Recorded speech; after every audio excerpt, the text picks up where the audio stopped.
Praise the lord. నా ప్రియమైన దేవుని సంగమై ఎలా ఉన్నారు? నా ఆరోగ్యం కొరకు, నా పరిచర్య కొరకు ప్రార్థన చేస్తూ ఉన్నారా? ఇదిగో ఈ మాటలు వింటున్న నా ప్రియమైన క్రైస్తవ సహోదరుడా, సహోదరి, ఒక్కసారి ఆలోచించు. నీ జీవితంలో కష్టాలు వస్తూ ఉన్నాయా? నీ జీవితంలో సమస్యలు వస్తూ ఉన్నాయా?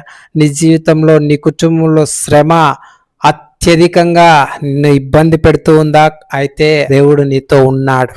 ఎందుకంటే క్రైస్తవునికే కష్టాలు వస్తాయి. క్రైస్తవుడైతేనే, నిజమైన విశ్వాస అయితేనే కష్టం వస్తుంది. డూప్లికేట్ విశ్వాసులకు కష్టాలు రావు కదా. ఒక్కసారి ఆలోచించండి. ఎందుకంటే వాడు ఎక్కడ అబద్ధాలు ఆడాలో అక్కడ అబద్ధాలు ఆడతాడు, ఎక్కడ మోసం చేయాలో అక్కడ మోసం చేస్తాడు, ఎక్కడ పాపం చేయాలో అక్కడ పాపం చేస్తాడు వాడికి. కాబట్టి డూప్లికేట్ క్రైస్తవులకు కష్టాలు రావు.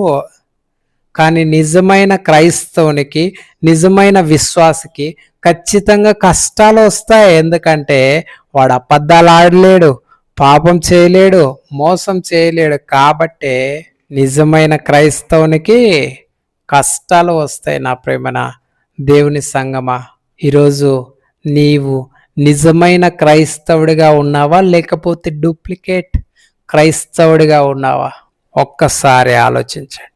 మిమ్మల్ని మీరు పరీక్షించుకోండి. పేతురు గారిని, అపోస్తులుడైన పౌలు గారిని ఇద్దరిని ఒకేసారి చంపివేస్తూ వచ్చాడు నీరో చక్రవర్తి. అయితే పౌలుకు రోమా పౌరసత్వం ఉంది కాబట్టి సిలువ వేయకుండా ఆయనను శిరశ్ఛేదనం చేస్తూ వచ్చారు. కానీ పేతురుకు రోమా పౌరసత్వం లేదు కాబట్టి పేతురును సిలువ వేయడానికి తీసుకొని వెళితే, ఆయనను సిలువ వేస్తుంటే పేతురు గారు అన్నారంట, నేను నా తండ్రి అయిన యేసుక్రీస్తు ప్రభువారిలాగా సిలువ వేయబడడానికి అర్హుడని కాదు, కాబట్టి దయచేసి నన్ను తలక్రిందులుగా సిలువ వేయండి అని చెప్పి ఆయన పేతురు గారు ఆ రోమా సైనికులను అడిగాడంట. శ్రమ, కష్టాన్ని, ఇబ్బందిని ఓర్చుకోవడానికి ఇష్టపడుతూ వచ్చారండి వాళ్ళు కదా నిజమైన క్రైస్తవులు. అంటే కొంచెం శ్రమ వచ్చేసరికి, కొంచెం కష్టం వచ్చేసరికి దేవుడు నాతో ఉన్నాడా అని చెప్పి బాధపడుతూ ఉన్నావే. ఒక్కసారి ఆలోచించి, ఇది శ్రమ? మనం పడుతుంది శ్రమ? మనం అనుభవిస్తుంది శ్రమ కాదు. భక్తులైన వారు, అపోస్తులుడైన పేతురు అంత వృద్ధాప్యంలో కూడా అంత నరక యాతన అనుభవించడానికి ఇష్టపడుతూ వచ్చాడు. ఎవరి కోసం? తన తండ్రి కోసం, తన కొరకు ప్రాణమిచ్చిన యేసుక్రీస్తు ప్రభువారి కోసం. ఈరోజు నా జీవితం ఎలా ఉంది? కష్టాల్లో మనము ఓర్చుకోగలుగుతున్నామా? కష్టాలు సహిస్తేనే యేసుక్రీస్తు ప్రభువారి పిల్లలంగా ఎంచబడతాం. కష్టాలు సహించలేకపోతే నిజమైన క్రైస్తవుడిగా పిలువబడడానికి కూడా అర్హత లేదు నీ జీవితంలో. నా ప్రియమైన దేవుని సంగమా, దేవుడు చేస్తాడు, దేవుడు మేలు చేయడు అని చెప్పడానికి లేదు. నీకు అవసరత ఉంది అని అంటే ఖచ్చితంగా దేవుడు నీ అవసరత తీరుస్తాడు. నీకు అక్కర ఉంది అని అంటే దేవుడు అక్కర తీరుస్తాడు. నీకు ఏదైనా ఆపద ఉంది అని అంటే దేవుని సహాయం ఖచ్చితంగా నీకు అందుతుంది. నా ప్రియమైన దేవుని సంగమా, లేదనంటే ఈ లోక సంబంధమైన సౌకర్యవంతమైన జీవితాన్ని ఆనందించడానికి దేవుడు నీకు సహాయం చేయడు. ఈ లోకాన్ని, పాపాన్ని పెంటగా ఎంచుకుని జీవిస్తానంటే నీ ప్రతి అవసరతలో, నీ ప్రతి అక్కర్లో, నీ ప్రతి అడుగులో దేవుని సహాయం, తోడు, నడిపింపు, కాపుదల నీకు తోడుగా ఉంటాయి. నా ప్రియమైన దేవుని సంగమా, ఒక్కసారి ఆలోచించు. ఈరోజు కష్టాలని ఓర్చుకుని అపోస్తులుడైన పౌలు, పేతురులాగా అపోస్తులుడైన పౌలు ఎన్నిసార్లు రాళ్లతో కొట్టబడ్డాడు, ఎన్నిసార్లు కర్రలతో కొట్టబడ్డాడు, ఎన్నిసార్లు పడవ పగిలిపోయి ఆహారం లేక కొట్టి, ఒకసారి అయితే ఆయనను భయంకరంగా చావు కొట్టి ఆ ఊరవతలకి, గవిని వెలుపలికి ఈడ్చి పారేస్తూ వచ్చాడంట. ఒక శవాన్ని ఈడ్చి పారేసినట్టు. ఈనాడున్న దైవ సేవకుల్లో ఇలాంటి శ్రమలు ఎవరైనా పొందుతున్నారా? ఒక్కసారి ఆలోచించండి. లగ్జరీగా జీవించడానికి ఒక్కొక్క కోటు 50,000, ₹1,00,000 పెట్టి కొనుక్కొని BMW కార్లు, తర్వాత వాళ్ళ షూసే దాదాపు 20-30 వేల షూస్ కొనుక్కొని ఇలాగ లగ్జరీగా జీవిస్తూ దేవుని వాక్యాన్ని ప్రకటించడానికి వెళ్తూ ఉన్నారు. కానీ నిజమైన క్రైస్తవులను తయారు చేయలేకపోతూ ఉన్నారు. డూప్లికేట్ క్రైస్తవులను తయారు చేస్తూ ఉన్నారు. నిజమైన క్రైస్తవుడు ఎన్ని శ్రమలైనా, ఎన్ని కష్టాలైనా, ఎన్ని ఇబ్బందులైనా, మరణమైనా సంతోషంగా స్వీకరిస్తాడు.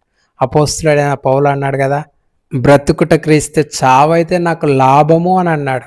ఈరోజు నా ప్రియమైన దేవుని సంగమా, అలాంటి కఠినమైన శ్రమలు నా జీవితంలో మనం అనుభవిస్తూ ఉన్నామా? దేవుని యొక్క వాక్యం ఎంతో స్పష్టంగా చెప్తుంది. యేసుక్రీస్తు ప్రభువారే ఎంతో స్పష్టంగా మాట్లాడుతూ ఉన్నాడు. నన్ను వెంబడింపగోరిన ఎడల తను తాను ఉపేక్షించుకొని తన సిలువనెత్తుకొని నన్ను వెంబడించవలను. నిన్ను నువ్వు ఉపేక్షించుకోవాలంటే నిన్ను నువ్వు వదిలేసుకోవాలి. అసలు నీ గురించి ఆలోచించుకోకూడదు, నీ గురించి ఆలోచనే ఉండకూడదు. నీ గురించిన ఆలోచన లేకోకుండా నీ సిలువనెత్తుకుని, అంటే కష్టాలను, శ్రమలను, సమస్యలను, ఇబ్బందులను, ఎరుకలను నీ వెంట పెట్టుకుని యేసు ప్రభువుని వెంబడించాలి. ఇది నిజమైన క్రైస్తవ్యం అంటే. అది కష్టాలు ఎందుకు వస్తాయి? కష్టాలు, సమస్యలు, శోధనలు, శ్రమలు ఎందుకు వస్తాయి? నీతిగా యథార్థంగా బ్రతికితే వస్తాయి. అబద్ధం ఆడకోకుండా, పాపం చేయకోకుండా, మోసం చేయకోకుండా జీవిస్తే కష్టాలు వస్తాయి.